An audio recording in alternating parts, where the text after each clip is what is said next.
जय श्रीमन नारायण। राधे राधे। युधिष्ठिर ने पूछा, स्वामिन, पौष मास के कृष्ण पक्ष में जो एकादशी होती है उसका क्या नाम है, उसकी क्या विधि है तथा उसमें किस देवता की पूजा की जाती है, यह बताइए। भगवान श्री कृष्ण ने कहा, राजेंद्र, बतलाता हूँ, सुनो। बड़ी बड़ी दक्षिणा वाले यज्ञों से भी मुझे उतना संतोष नहीं मिलता जितना एकादशी व्रत के अनुष्ठान से होता है। इसलिए सर्वथा प्रयत्न करके एकादशी का व्रत करना चाहिए। पौष मास के कृष्ण पक्ष में सफला नाम की एकादशी होती है। उस दिन पूर्वोक्त विधान से ही विधि पूर्वक भगवान नारायण की पूजा करनी चाहिए। एकादशी कल्याण करने वाली है, अतः इसका व्रत अवश्य करना उचित है। जैसे नागों में शेषनाग, पक्षियों में गरुण, देवताओं में श्री विष्णु तथा मनुष्यों में ब्राह्मण श्रेष्ठ है, उसी प्रकार संपूर्ण व्रतों में एकादशी तिथि का व्रत श्रेष्ठ है। राजन, सफला एकादशी को नाम मंत्रों का उच्चारण करके फलों के द्वारा श्री हरि का पूजन करें।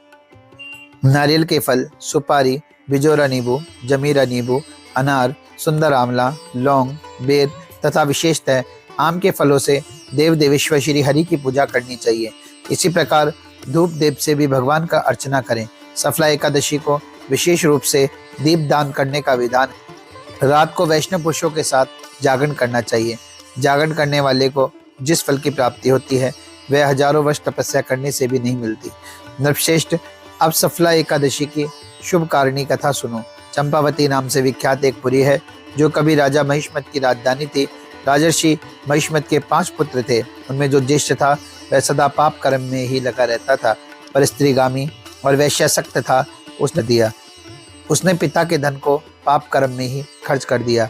वह सदा दुराचार परायण तथा ब्राह्मणों का निंदक था। वैष्णवों और देवताओं की भी हमेशा निंदा किया करता था। अपने पुत्र को ऐसा पापाचारी देखकर राजा महिष्मत ने राजकुमारों में उसका नाम लुम्बक रख दिया। फिर पिता और भाइयों ने मिलकर उसे राज्य से बाहर निकाल दिया। लुम्बक उस नगर से निकलकर गहन वन में चला गया। वहीं रहकर उसे पापी ने प्राय समूचे नगर का धन लूट लिया। एक दिन जब वह चोरी करने के लिए नगर में आया तो रात में पहरा देने वाले सिपाहियों ने उसे पकड़ लिया, किंतु जब उसने अपने को राजा महिष्मत का पुत्र बतलाया तो सिपाहियों ने उसे छोड़ दिया। फिर वह पापी वन में लौट आया और प्रतिदिन मांस तथा वृक्षों के फल को खाकर जीवन निर्वाह करने लगा। उस दुष्ट का विश्राम स्थान पीपल के वृक्ष के निकट था। वहां बहुत वर्षों पुराना पीपल का वृक्ष था। उस वन में वह वृक्ष एक महान देवता माना जाता था। पाप बुद्धि लुम्बक भी वहीं निवास करता था। बहुत दिनों के पश्चात एक दिन किसी संचित पुण्य के प्रभाव से उसके द्वारा एकादशी के व्रत का पालन हो गया। पौष मास में कृष्ण पक्ष में दशमी के दिन पापिष्ट लुम्बक ने वृक्षों के फल खाए और वस्त्रहीन होने के कारण रात भर जाड़े का कष्ट भोगा। उस समय न तो उसे नींद आई और न ही आराम मिला। वह निष्प्राण सा हो रहा था। सूर्योदय होने पर भी उस पापी को होश नहीं हुआ। सफला एकादशी के दिन विलुम्बक बेहोश पड़ा रहा। दोपहर होने पर उसे चेतना प्राप्त हुई। फिर इधर उधर दृष्टि डालकर वह आसन से उठा और लंगड़े की भांति पैरों से बार बार लड़खड़ाता हुआ वन के भीतर गया। वह भूख से दुर्बल और पीड़ित हो रहा था। राजन, उस समय लुम्बक बहुत से फल लेकर जो ही विश्राम स्थान पर लौटा तो ही सूर्यदेव अस्त हो गए।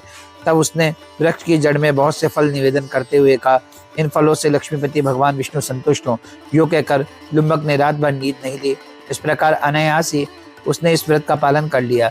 उस समय सहसा आकाशवाणी हुई, राजकुमार, तुम सफला एकादशी के प्रसाद से राज्य और पुत्र प्राप्त करोगे। बहुत अच्छा कहकर उसने वह वरदान स्वीकार किया। इसके बाद उसका रूप दिव्य हो गया। तब से उसकी उत्तम बुद्धि भगवान विष्णु के भजन में लग गई। दिव्य आभूषणों की शोभा से संपन्न होकर उसने अकंटक राज्य प्राप्त किया और 15 वर्षों तक वह उसका संचालन करता रहा। उस समय भगवान श्री कृष्ण की कृपा से उसके मनोयोग नामक पुत्र उत्पन्न हुआ। जब वह बड़ा हुआ तब लुम्बक ने तुरंत ही राज्य की ममता छोड़कर उसे पुत्र को सौंप दिया और वह भगवान श्री कृष्ण के समीप चला गया, जहाँ जाकर मनुष्य कभी शोक में नहीं पड़ता। राजन, इस प्रकार जो सफला एकादशी का उत्तम व्रत करता है इस लोक में सुख भोग कर मरने के पश्चात मोक्ष को प्राप्त होता है। संसार में वे मनुष्य धन्य है जो सफला एकादशी के व्रत में लगे रहते हैं। उन्हीं का जन्म सफल है महाराज। इसकी महिमा पढ़ने, सुनने तथा उसके अनुसार आचरण करने से मनुष्य राज्य सुयज्ञ का फल पाता है।